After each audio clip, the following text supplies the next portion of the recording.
Good evening and welcome to UBC News Tonight on this 4th day of September 2024.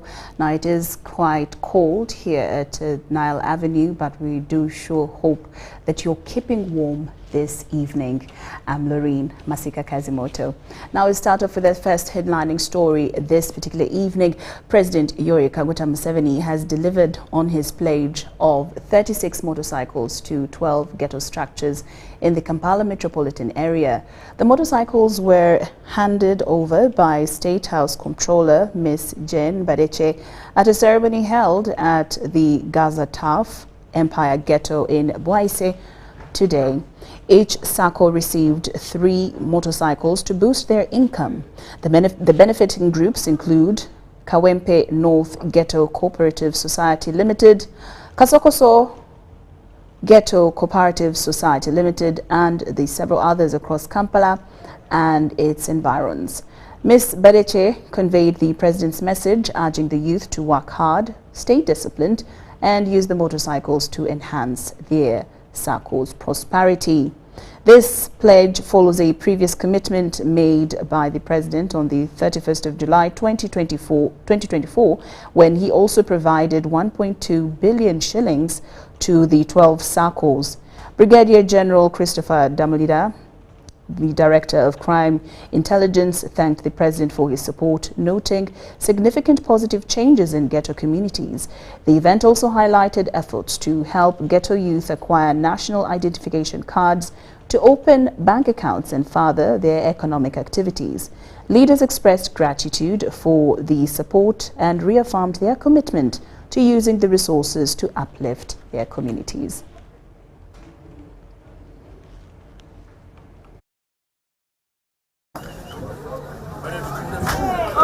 Wabula yantumye obuntu bubiri n'angamba nti bannaye abageto esente zimufunye muzikozesa okwekulaakulanya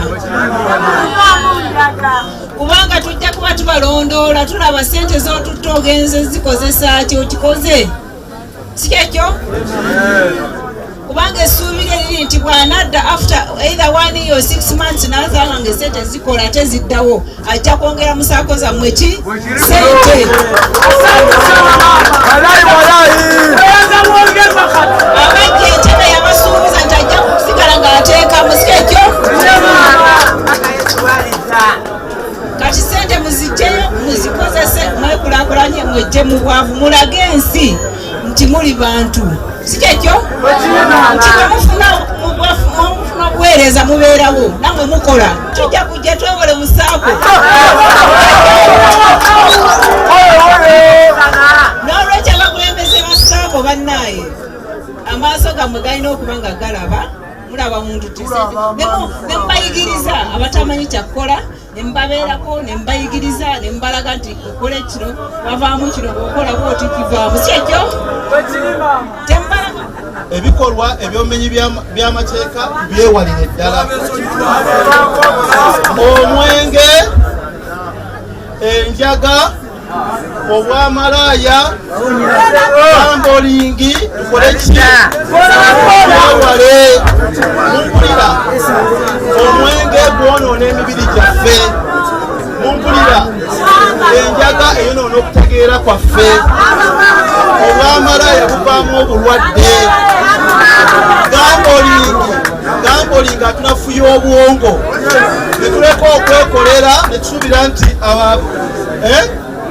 abakapapula bagenda okukyusa obulamu bwaffe kandi tuli mu kompairinga abafunye ne projekiti zaabwe zibagenda okukola bizinesi babatereko ekitabo ko tubajja kubanga bagikuwa ate bagiwa State House Controller okubeera nga tumonitaringa buli kimu kyonna ekigenda mu maaso.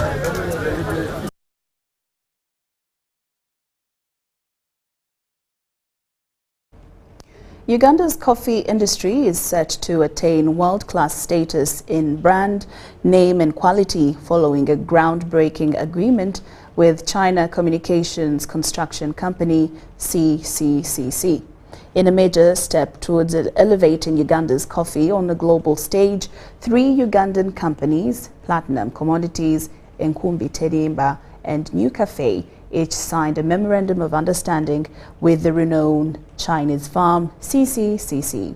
The agreement, witnessed at the CCCC headquarters in Beijing, marks a significant milestone in Uganda's ongoing efforts to expand and enhance its coffee exports, strengthening its presence in the international market. We are the biggest. We visit your center together with members of my delegation who are here this morning. And I am happy that during my visit to your center, I will be able to see the signing of a performance framework contract agreement to enhance market presence for value-added coffee here in China between the National Union of Coffee Agribusiness Firm and a private company, FHE Overseas Investment Company Limited of the People's Republic of China for enhancement of market presence for value-added coffee here in China. And I know that CCCC has been engaged in related business for more than 100 years and provide products and services in more than 150 countries. And the government of Uganda appreciates such efforts as they bring in increased revenues for the people of Uganda, create more employment to our young people, and improve the standard of living of the producers of coffee and their immediate relatives. Uganda has the potential and capability to achieve a production of 20 million bags annually by 2025. So we are assuring you of sustainable market. Your Excellency, coffee is a source of livelihood for an estimated 10 million households in Africa. Uganda is the birthplace of Robusta coffee, while Arabica coffee originates from Ethiopia. Uganda is currently the leading coffee exporter in Africa and the second largest coffee producer in Africa, having exported over 5.7 million bags of 60 kilograms worth $846 million in financial year 2021-2022. Very strong connections historically as Africa. So when we come here, we speak and seek opportunities for all African countries. And that's why, much as we are strongly propelling the idea of China having a collaboration on the export of coffee from Uganda to China, we also believe that from Ethiopia should also continue to be exported to China.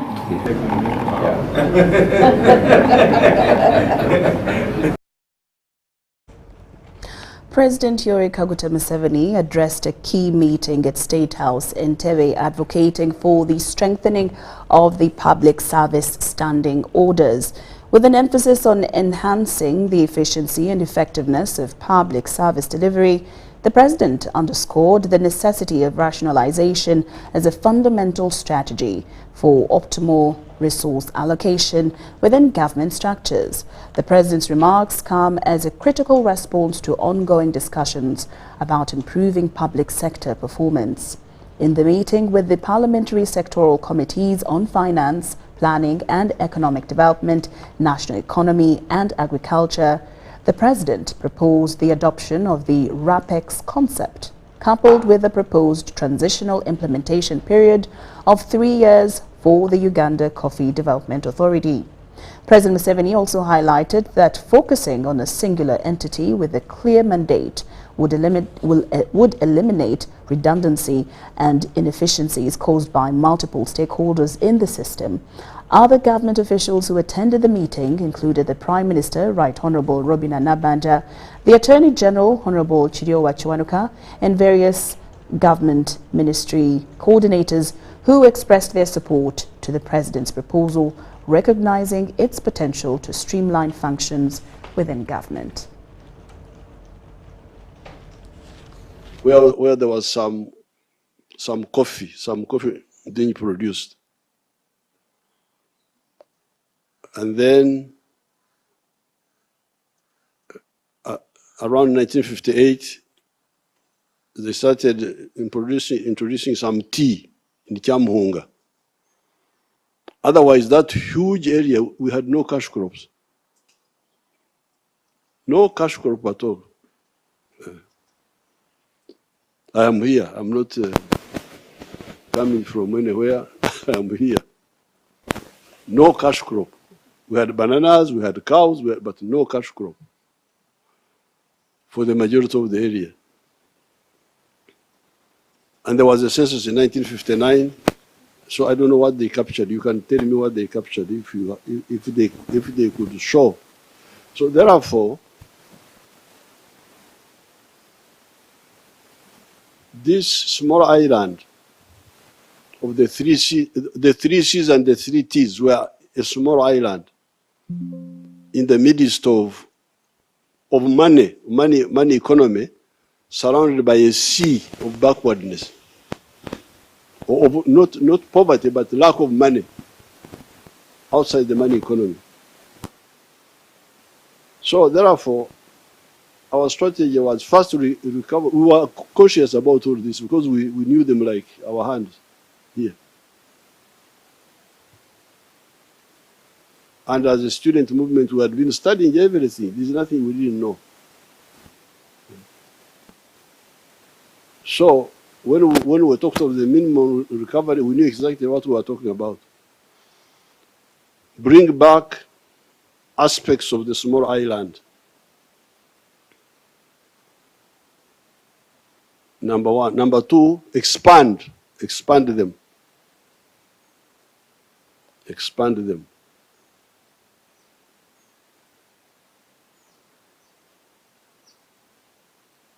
That's how, for instance, we didn't bring back the 23 million kilograms of tea, which was the highest in 1970, and yet it had shrunk to 3 million kilograms. By now, before the problem of the prices came in, we were at 60 million kilograms. There is some issue about quality and so on, which the people can talk about, but definitely there was expansion of the tea. So, bring back, expand.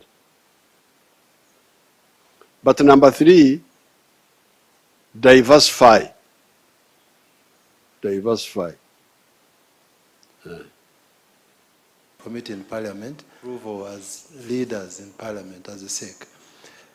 I want to agree with you and appreciate the points you've given us, in especially how you've developed the argument that we must be outward, inward looking in terms of the global demands and the enterprises, and you elaborately told us how to do this. It has been the concern of colleagues that what will happen indeed if we are unable to selectively, deliberately determine the quality of these products. And that has been the cry why we are saying the Coffee Development Authority has helped us to generate the quality. So, but you concluded it well when you said we must have maybe a certain kind of organization that can look at these selective enterprises, which we can call the Strategic Enterprise Authority of sorts, that looks at the demand globally and regionally and be able to generate these according to standards. And your proposals, they are wonderful proposals, but in some area for the future.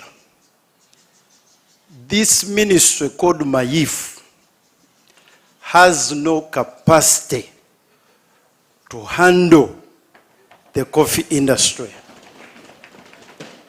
The technical people there, they are ever traveling, they are looking for workshops, allowances, they are not in offices, they are not on the ground, they cannot handle this industry.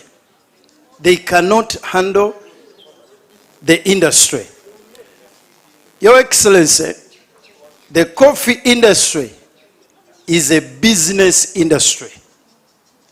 It must find an organized ministry who can handle their issues, knowing that it is business. I want to implore you, Your Excellency, the concept of the ministry handling is not a bad concept, but let us first build the capacity of that ministry, get it organized so that we can hand over, so that this coffee industry which you have built, I am not among them. I've said I come from a coffee background. I clearly know your contribution.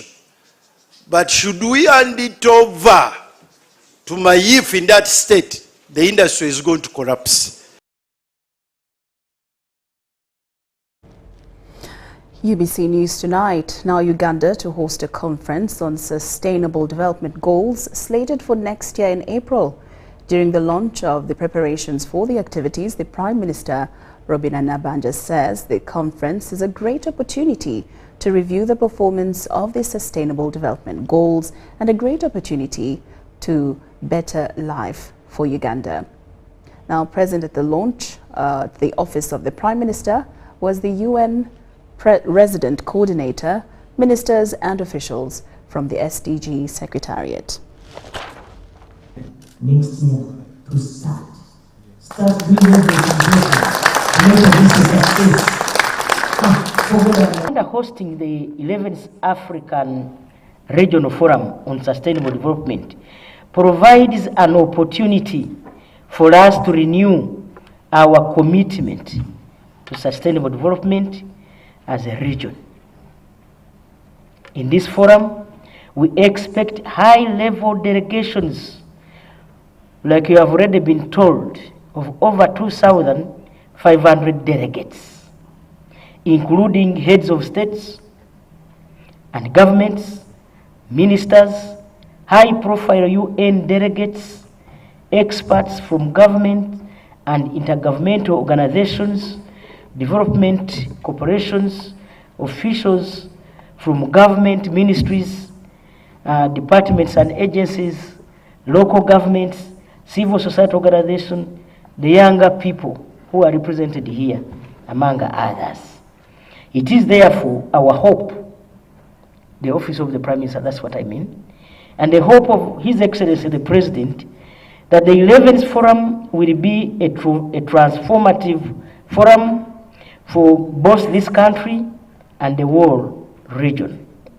Uganda's active participation in the Africa Regional Forum on Sustained Development, including serving in the Bureau for 5 of the 10 sessions held so far, further demonstrates its commitment to sustained development.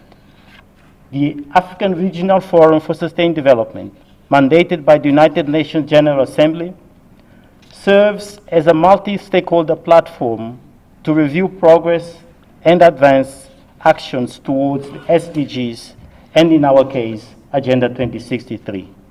This is Uganda. Thank you.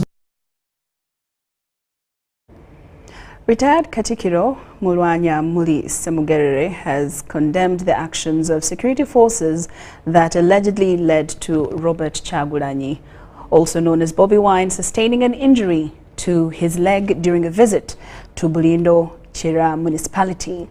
The incident occurred as Kyagulanyi was leaving a ceremony for party lawyer George Musisi. Kyagulanyi was rushed to the hospital where he spent the night. The situation attracted a large crowd of concerned individuals, including musicians, politicians, and the Kampala Lord Mayor Salongo Elias Lukwago, who criticized the actions of security forces, calling the incident deliberate. Bamukwata nti tukwato zizo musango bwe guti kuba bali tunnyonnyodde nti badde bamukwatira guno musango oba nti yabadde akubye lukuŋŋaana oba nti kino kye yabadde ne bwe luba lukuŋŋaana ne bwe baki kyetaaga kuba bibwatuka bwe bityo biveemu okulaba okuteeka obulamu bw'abantu mu matigga ne ku bulabo bw'ekika ekyawaggulu. Lukwago praised the medical team for their efforts in treating Kyagulanyi, but refrained from confirming the exact nature of the injury. Bobi Wine sikulwa Nuupu naye kulwa ffenna kulwa bannayuganda ffenna kubanga embeera gye twolekedde ekituuse ku Bobi Wine kikyasobola okutuuka ku mulala yenna mu Uganda oba oli mukulembeze wa waggulu oba oli muntu wa bulijjo kisobola okutuukako. Among the visitors was retired Katikkiro Ssemwogerere Mulwanyammuli, who expressed his dismay at the deteriorating behavior of the security agencies. Kubanga ffe tubadde tumanyi bulijjo nti poliisi eriwo kutukuuma na kutulambika ku kiki ekyokukola, naye nga bwe nalabye mu video shoot him natidde neŋŋamba kino nga kizibu nnyo era nze ndowooza nti embeera eyo tulina okusala amagezi ne bwe tuba na busungu bwa ngeri ki embeera eyo tulina okugivaamu lino eggwanga lyaffe. Another visitor noted that despite the injury, Kyagulanyi remained strong, inspiring confidence in his supporters. N'olabanga byonna ebyamukoleddwako tebinnamuyigula ttama ng'akyali munywevu ng'akyalina amaanyi akyayogeza bumalirivu obw'okwongera okulaba nti alwanirira omuntu wa bulijjo. By 2 p.m., leader of opposition Joel Senyonyi arrived at the hospital and accompanied Kyagulanyi as he was discharged.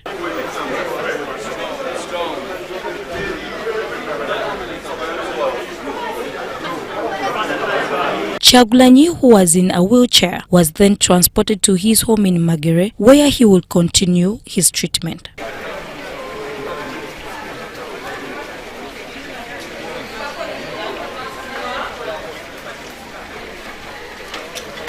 Senyonyi described the events leading up to Kyagulanyi's injury and confirmed that he is now receiving care at home. The minor surgery, okujamu obupapajjo obu fragments obwatiyagas kaniso bwabadde bumuyingidde mu kigere kubanga obwabadde bweraliikiriza abasawo ne bu fragments obu bamulongoseza ku macha ne babujjamu n'asaba oba basobola okumusiibula kubanga embeera wano ebadde etandise okwonoonekamuko.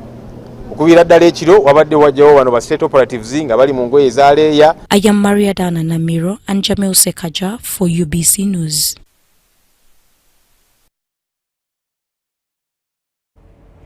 The Uganda police is yet to identify what exactly injured the National Unity Platform president, Robert Kyagulanyi Ssentamu, in a scuffle between police and NUP supporters in Bulindo Chira, Wakiso district.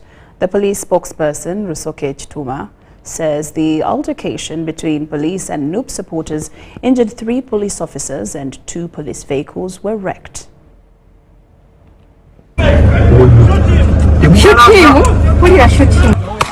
The preliminary police report on the incident that left the National Platform president Robert Kyagulanyi Ssentamu injured in the Bulindo Kila division, Wakiso district, is not clear about what hit Kyagulanyi and injured his leg. The initial police report indicates that Kyagulanyi stumbled while entering his car and got scratched. The information we got from the officers at that material time was that they saw him stumble while getting into his vehicle. On the other hand, his team and himself and a number of people said that he was shot.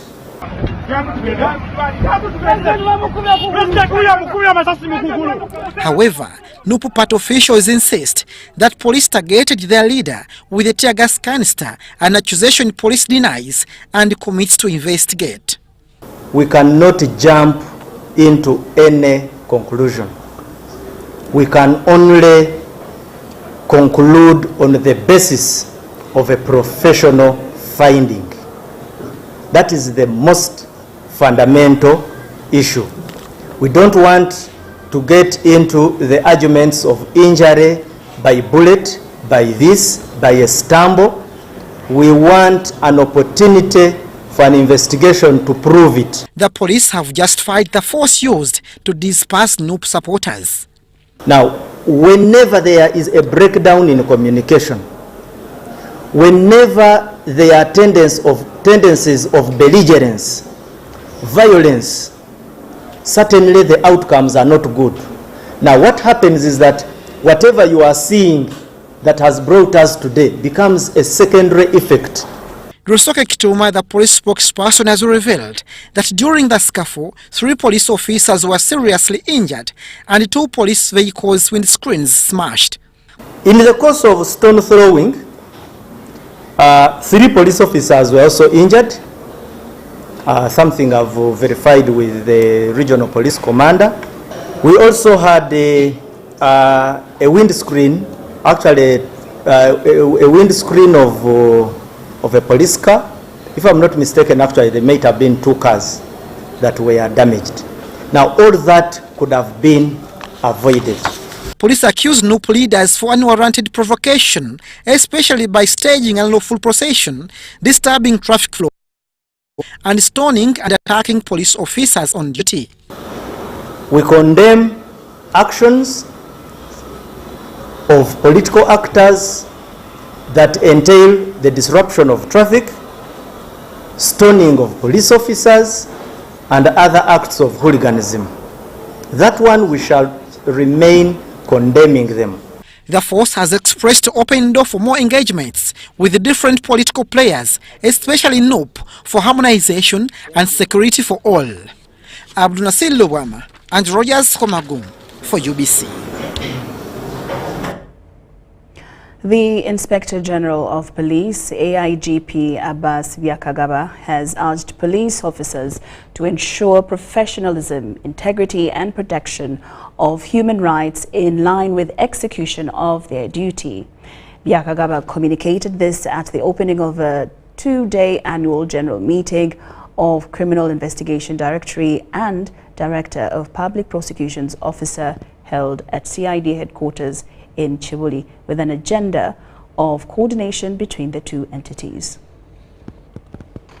The ever coordinating meeting between ODPP and CID is happening at CID headquarters under the theme, the contribution of ODPP and CID in the socio-economic transformation of Uganda.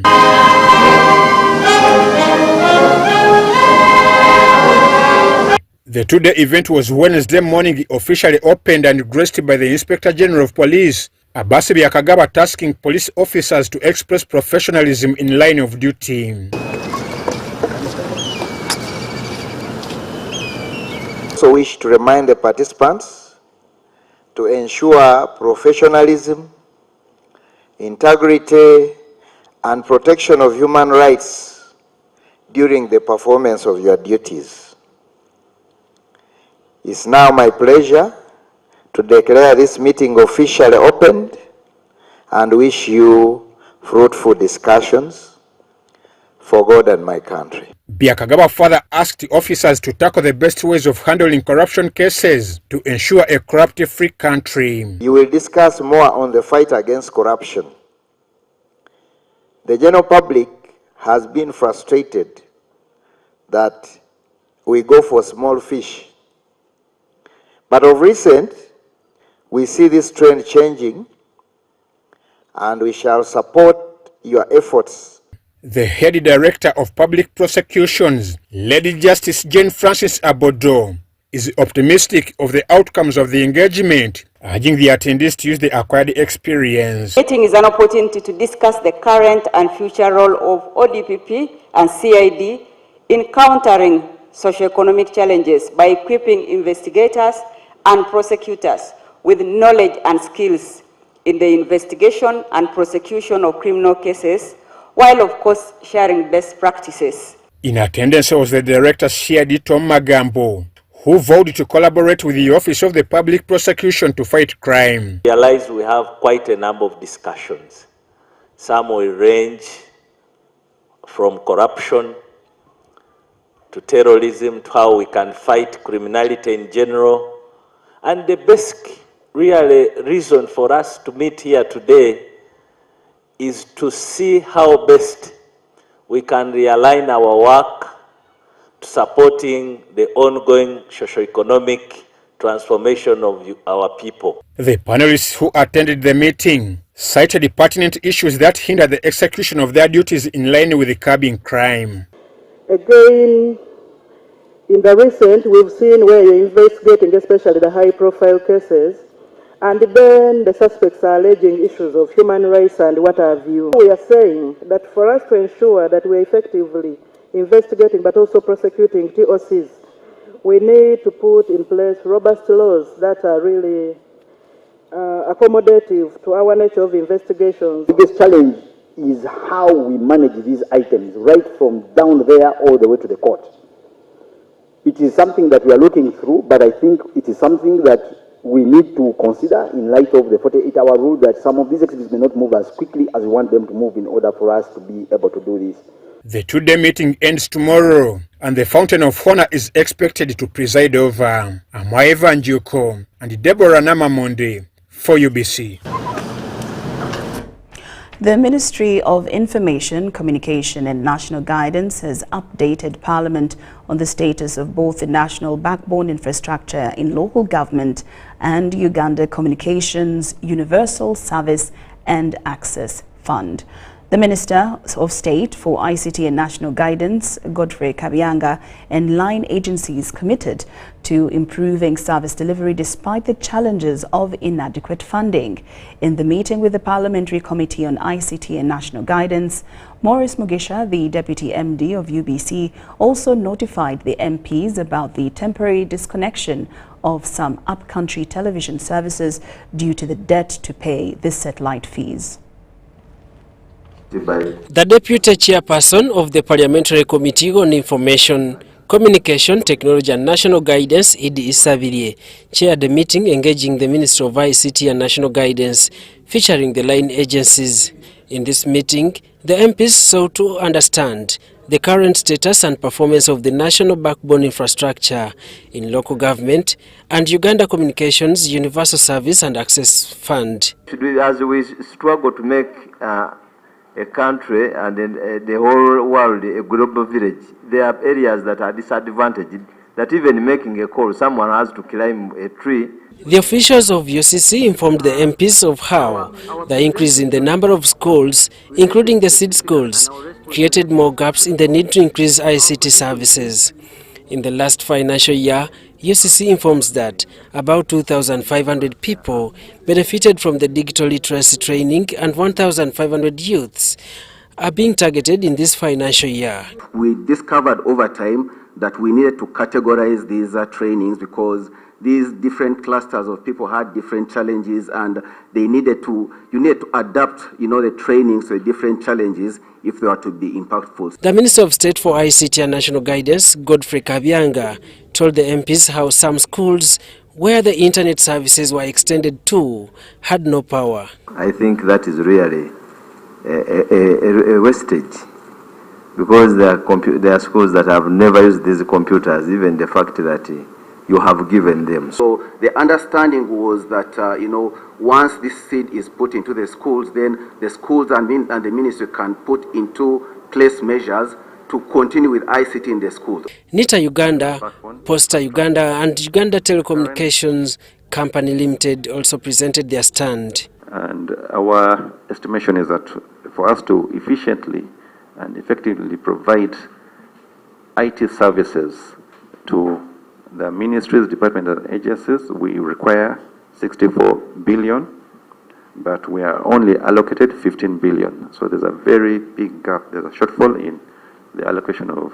The row between UTCL and Posta Uganda did not skip the meeting despite the matters being in court. But we have also told these agencies they are just agents, you know. They cannot start fighting, yet property belongs to government. On their part, to provide television services, the Deputy Managing Director of Uganda Broadcasting Corporation, Maurice Mugisha, reminded the MPs of the wage arrears of UBC. The MPs promised to engage the Ministry of Finance on the matter. Mugisha also updated the MPs on how the debt to clear the satellite fees has highly affected some of the upcountry's television stations. Wage bill. Did you provide a wage bill for UBC this financial year? Yeah, we submitted to Ministry of Finance, but the Ministry of Finance didn't give us the money. Like even the Department of Information and National Guidance received zero money for operations. Because I must mention here that UBC this financial year has only 1.4 billion in the budget.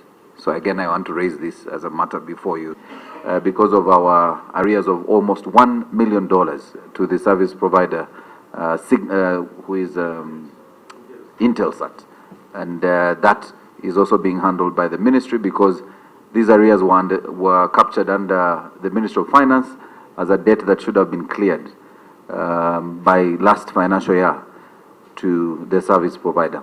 Daniel Mugoya, Gloria Gitabinji, UBC News.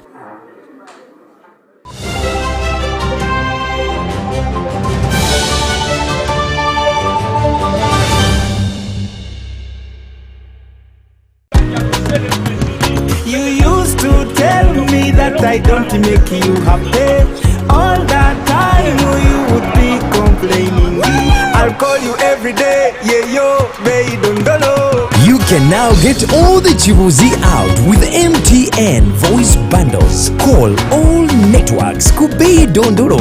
Buy a 25-minute voice bundle for only 1,000 or buy any daily voice bundle of your choice. Dial *100 *21# and select daily or use the My MTN app. When we talk together, we are unstoppable.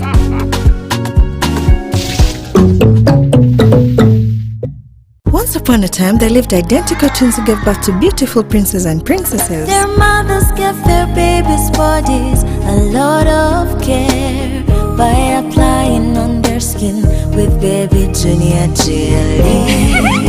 Though dried their chariots and everyone would admire their glowing skin. Fun fact, Baby Junior prevents diaper rash, dry and sensitive skin. Moms all over Africa love Baby Junior jelly. Baby soothes the skin. No more worries anymore.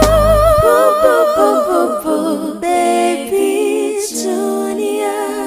Baby Junior. Sometimes, the pressure of paying taxes can feel overwhelming. The temptation to cut corners and under-declare your income may creep in. But before you make that choice, consider the cost. Under-declaring taxes might seem like an easy way out, but the consequences can be severe. URA offers resources and payment plans to help you manage your taxes. You can pay in installments if it's difficult to pay in full. Transparency is key. Avoid penalties and unexpected liabilities by reporting everything accurately. To report corruption, call URA on our toll-free lines. Uganda Revenue Authority. Developing Uganda together.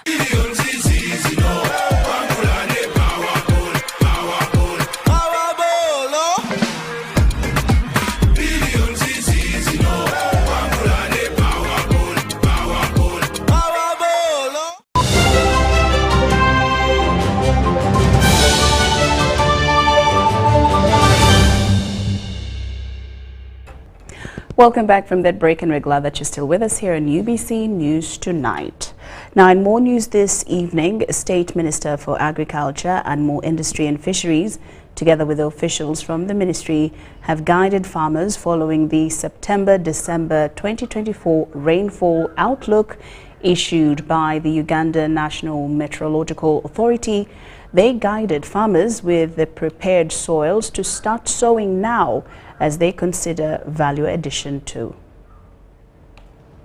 September to December 2024 rainfall outlook issued by UNIMA, Minister Chakulaga has guided farmers to plant early mature and drought-resistant crops to avoid losses. Let us use the available food stocks sparingly. Let us not waste.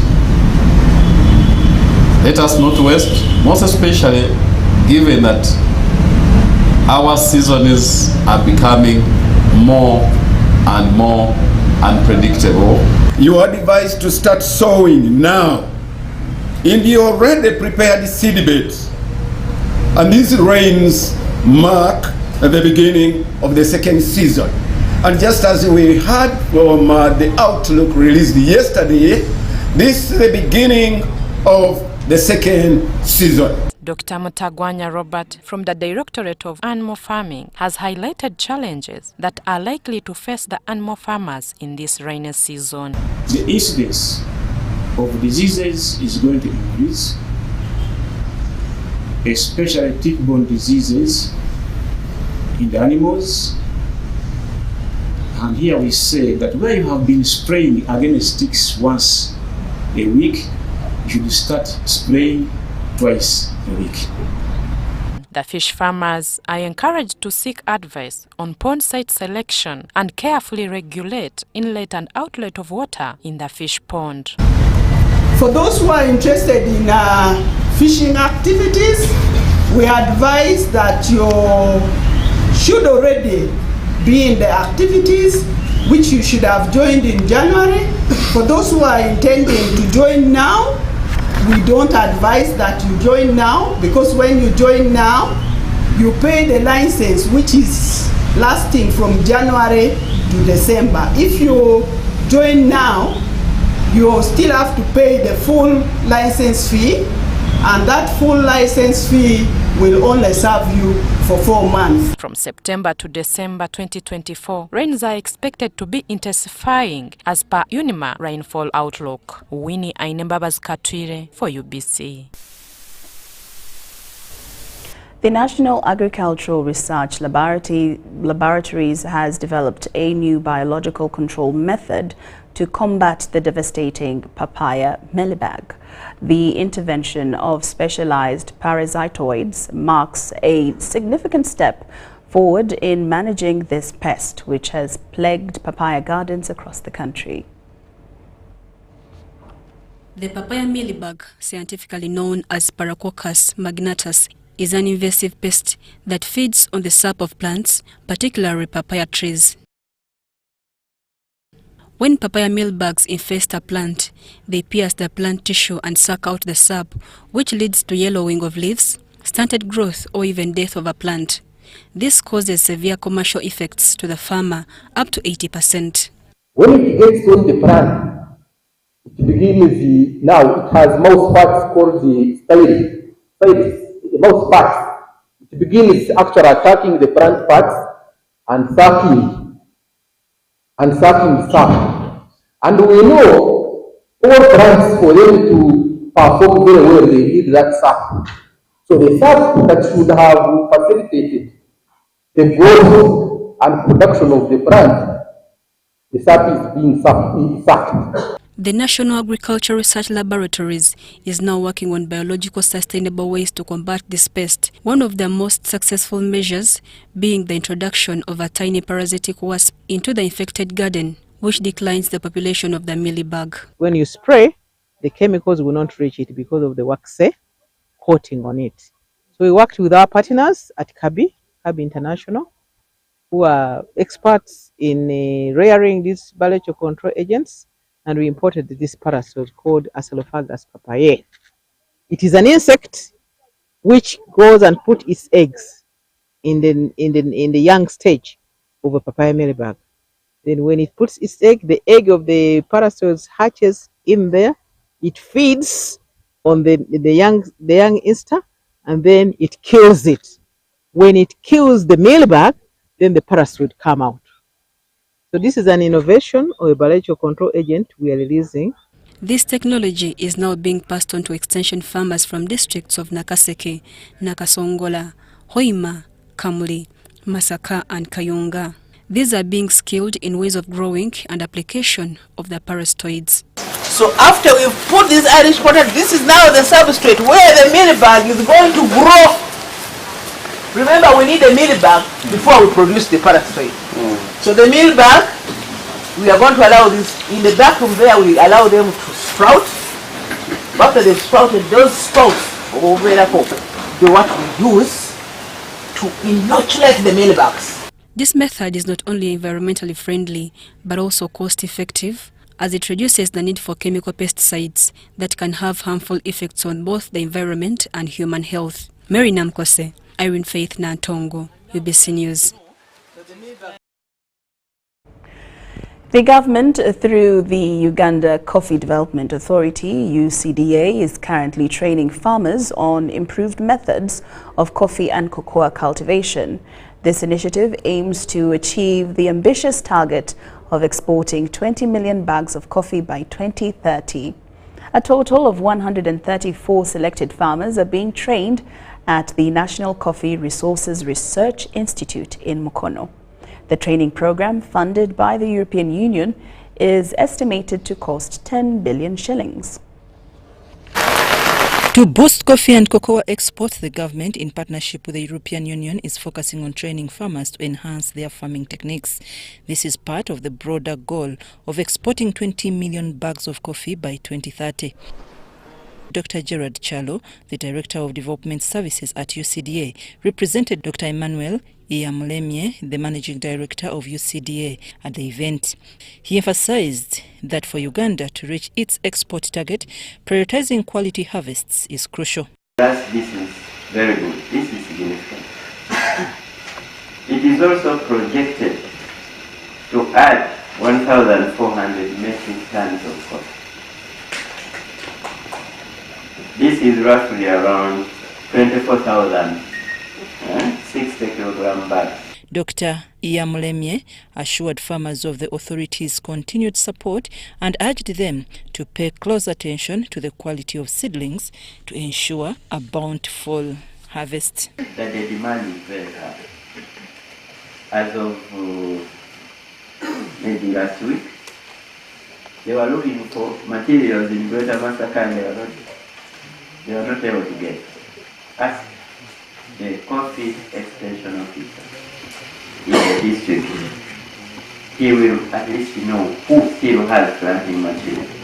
Daniel Chiseka, the technical advisor on cocoa growing at UCDA, explained the criteria used in selecting the farmers for the training. We have also a waiting list. So hence, if for those that have come in the first cohort, for any reason they are not able to implement the activities, then the opportunity will go to those other people. Julius from the National Agricultural Research Organization, NARO, expressed concerns over the stringent terms and conditions set by the European Union. He called for collaborative efforts to meet these requirements. Importing products that are contributing to deforestation should not come to the European Union unless there is evidence that they are not contributing to deforestation.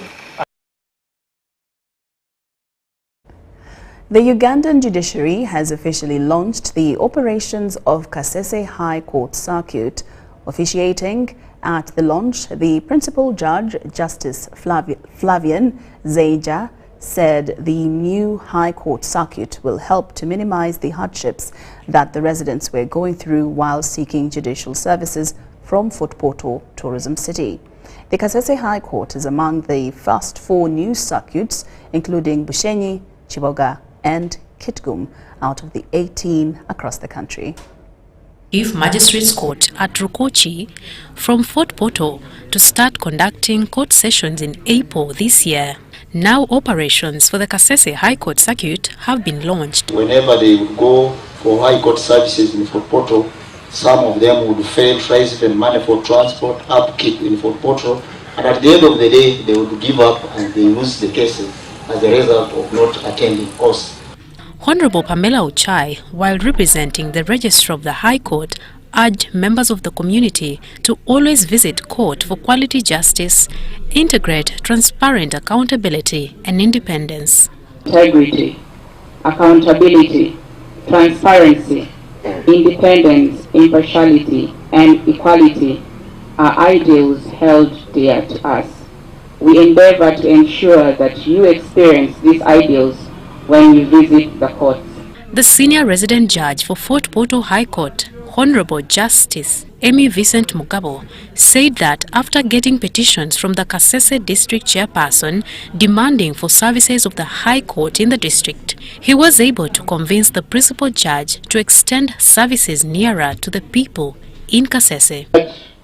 And gave him the rationale that the court users were hindered by one, the geographical constraints, the language barrier, lack of transport, and it was very expensive for litigants to attend court in Fort Portal High Court.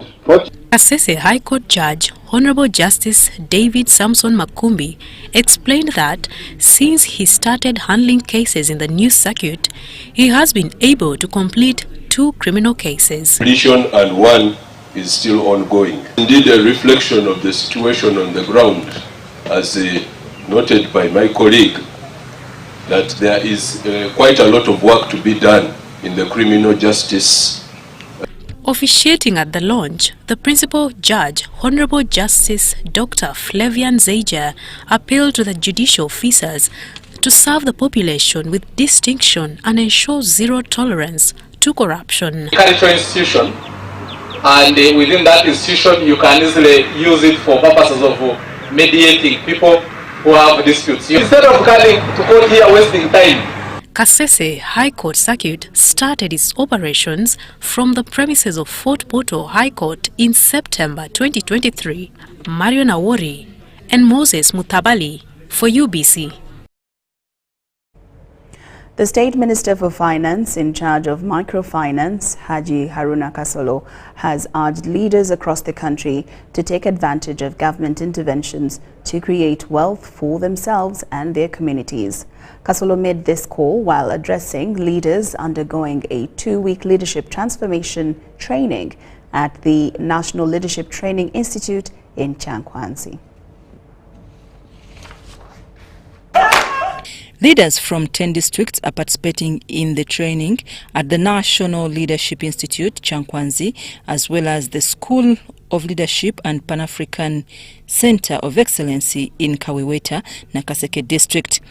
State Minister for Microfinance, Haruna Kasolo, encouraged leaders at all levels to engage in wealth creation initiatives, emphasizing that the government has made funds available to support their efforts.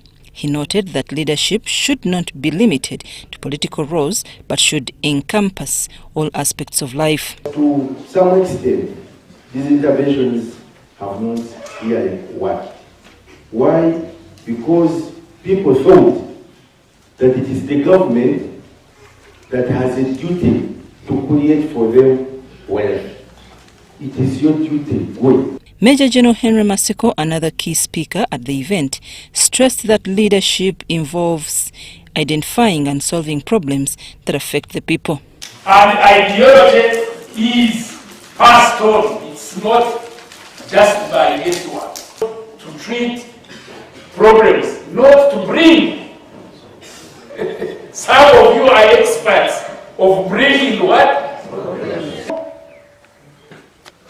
And the reason we don't do good work is that we lack, we don't pay attention to something called IDO. The logic of what? Andrew Chamuzi Batemieto, the Masaka LC5 chairperson and a member of the National Unity Platform, NOP, shared his insights from the training, stating that Uganda's primary challenge is not political opposition, but poverty. Leaders don't need to be myopic. They need to be long-sighted. That is why they appointed us office. So that's why I am supporting you, because of your programs. The leaders attending the training at Nali have been drawn from the districts of Chiboga, Masaka, Yumbe, Kibuku and Chibale. Meanwhile, those at Kaweweta are from the districts of Nakasongola, Gomba, Mbarara, Kalungu and Mbarara City. This 2 weeks course, set to conclude on Sunday, 8th September 2024, is organized by the Office of the Prime Minister in collaboration with the Ministry of Local Government and the Patriotism Secretariat.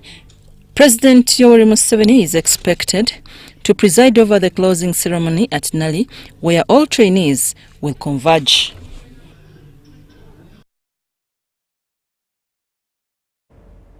Members of the public are encouraged to secure a better future by using the environment wisely.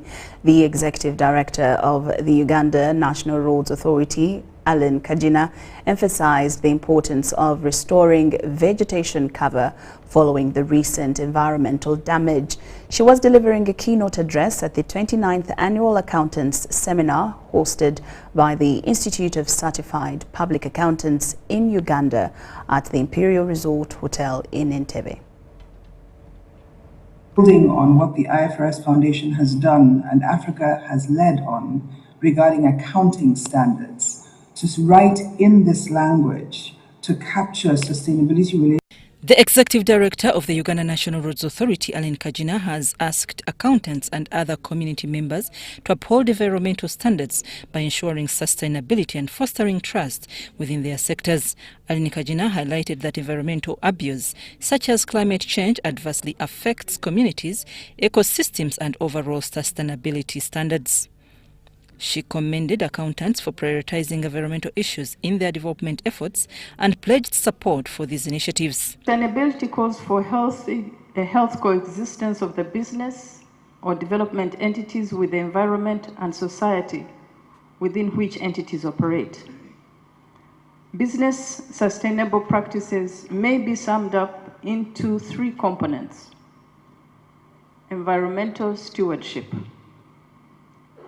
care for society or care for community, and then good governance. 3 pillars. Josephine Osia, president of ICPAU, stressed that driving sustainability and trust is critical for national growth. She urged accountants to continually update their skills and enhance the standards of their financial reporting. So the IFRS Sustainability Disclosure Standards address long-standing reporting challenges and equipping companies and investors to better understand performance and compliance with the ever-revolving regulations. So the ICPAU Council, at its meeting on the 7th of August 2024, approved the adoption of the IFRS Sustainability Disclosure Standards issued by the ISSB Board for use in Uganda. Ronald Mutumba, Vice President of ICPAU, announced the launch of a benevolent fund designed to support accountants facing socio-economic challenges. There can always be hard times. There can always be tough times. So in the event that one of us is faced with those tough times or hard times, how do we support one another? The seminar, which drew nearly 2,000 participants from Rwanda, Burundi, Kenya, Tanzania and Uganda, focused on ensuring ongoing professional development and adherence to standards among accountants. The event was also addressed by Derek Nkaja, CEO of ICPAU. We believe when we talk about sustainability, the voice can reach every corner of the country, and there are accountants in every corner. That's the baby steps. What the director has not probably put on is that these standards are coming into effect in 2027. I'm Navka Farida and Vincent Wamundu. Now, as the China-Africa Trade Summit takes off today, we take to the city of Lishio in southwest China to meet a Ugandan social media sensation making waves around the country. Rose Adikin relocated from Uganda to live with her Chinese husband nearly 10 years ago. She has since become a business savvy in China's popular live streaming culture, selling items sourced from both China and Africa. GTN's Lonela Lupowana spoke to Rose Adikin and filed this report.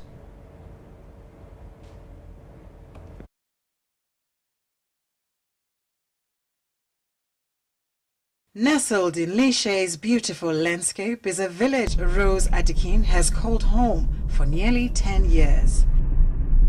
She relocated from Uganda to live with her husband, Wung Janyun, and his extended family in Suishan County in Zhejiang Province. Rosie! Hi!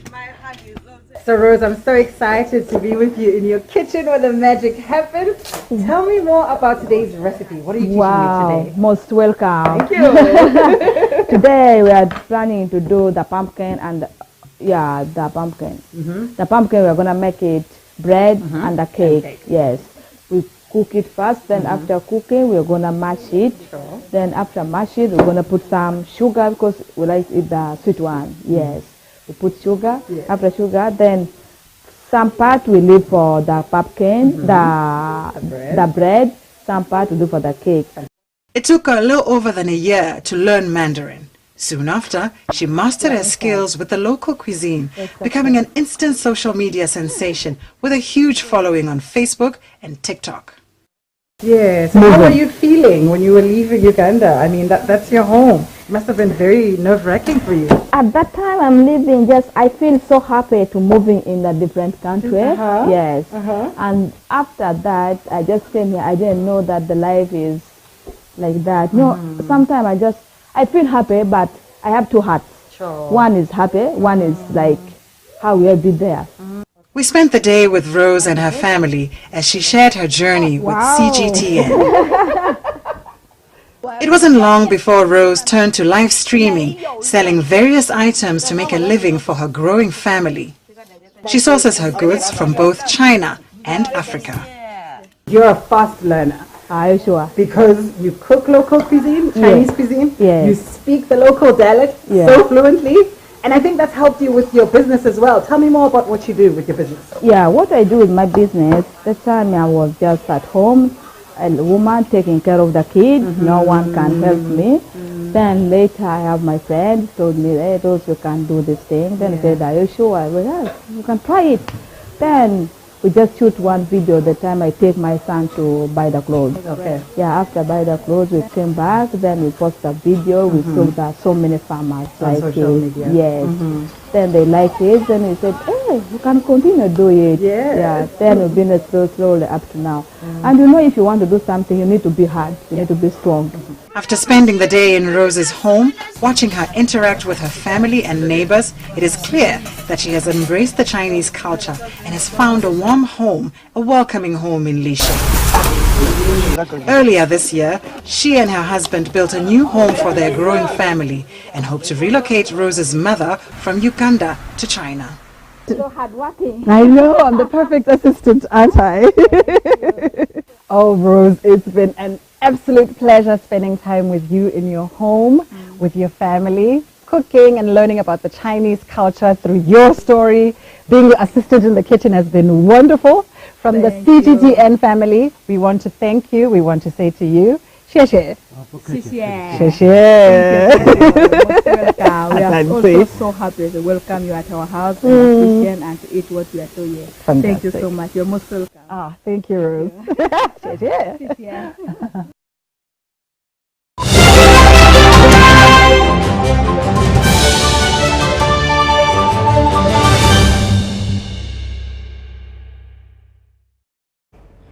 All right, now getting into the world of sports. Earlier this week, Ugandans woke up to news about the attack on Olympian Rebecca Cheptegei, who was allegedly dosed with petrol and set on fire by her ex-husband in Kenya. This left her 75% burnt and is now struggling for her life at Moi Teaching and Referral Hospital. But who is Rebecca Cheptegei?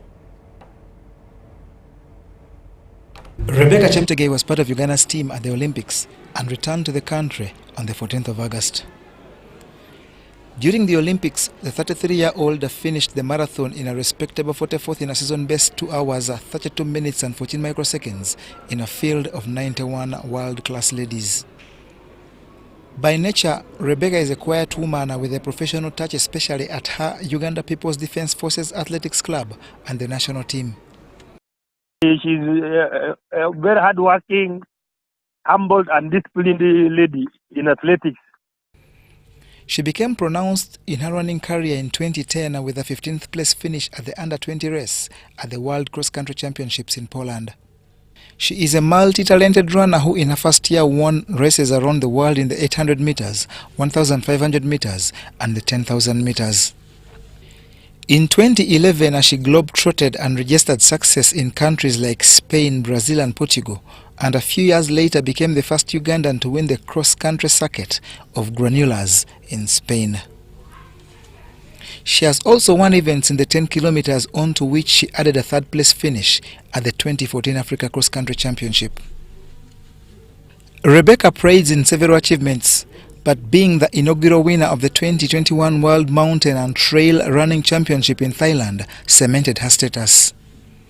But her biggest moment came when she finished fourth at the ADNOC Abu Dhabi Marathon in 2022, a feat that earned her a place at the Paris 2024 Olympics. Reports from the Uganda Athletics Federation indicate that government and Uganda People's Defence Forces are coordinating to ensure Cheptegei gets better treatment due to the sensitive nature of burning accidents. The Paris 2024 Paralympics have entered the 9th day, with the Ugandan cast undergoing training ahead of their respective competitions on Thursday. We have the details. Take a look. After a couple of days minus action, Uganda returns this Thursday with two of its competitors in the fray at the Paris 2024 Paralympics. Swimmer Husna Kukundakwe will be the first in when she goes for her S8 50-meter freestyle at 12:15 p.m. East African time. So we train that a lot in terms of, it's a sprint event, it's only one lap. So it will take lots and lots of power, courage, and most of all mental strength, which is something we've also worked on for some time. I feel ready, and I promise to do my best as always.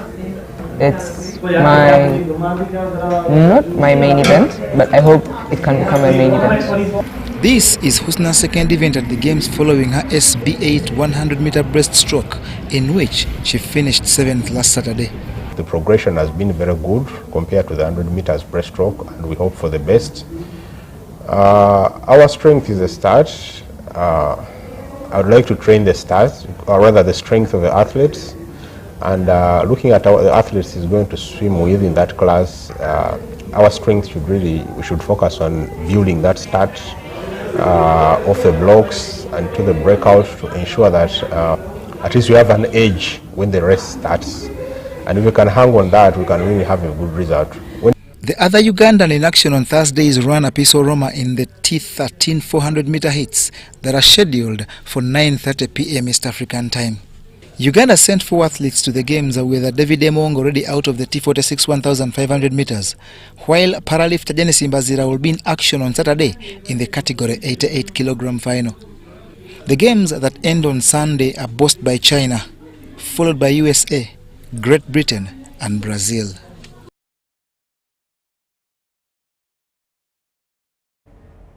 Ahead of the 2024 edition of the Standard Chartered Cup, Stanchart Bank Uganda has today held draws for the 41 teams that will take part in this year's edition. At the draws that took place at the bank headquarters, the organizers also explained the tournament format of this year's edition, where games will be played in a round-robin format in the groups, then knockouts in the round of 16, quarterfinals, semi-finals and finals. This one-day tournament will be played this Saturday at the Philip Omondi Stadium in Lugogo. The winner of this event will get a trip to Liverpool's Anfield Stadium. a single game or one. They will play in the round robin criteria in the group stages, after which 2 top teams in each group will qualify for the round of 16 and later round of 8 to the finals. We know we have a lot at stake. We have a big prize of taking the winning team to Liverpool to spend 3 days, watch a live match. They will be trained by one of the legends. Because the prize is at stake, we've seen a lot of competition. We've seen teams that want to win at any cost. We request the teams to play fairly and ensure that the winner wins fairly and squarely. We are prepared literally from the word go, from the day we got the invitation. All our players are in good conditions and they are all geared up to defending the trophy. They are very cooperative. And with that, UBC News Tonight has come to an end. Thank you so much for your company this evening. Don't forget to keep warm this evening. I'm Lauryn Masika Kazimoto. Good night.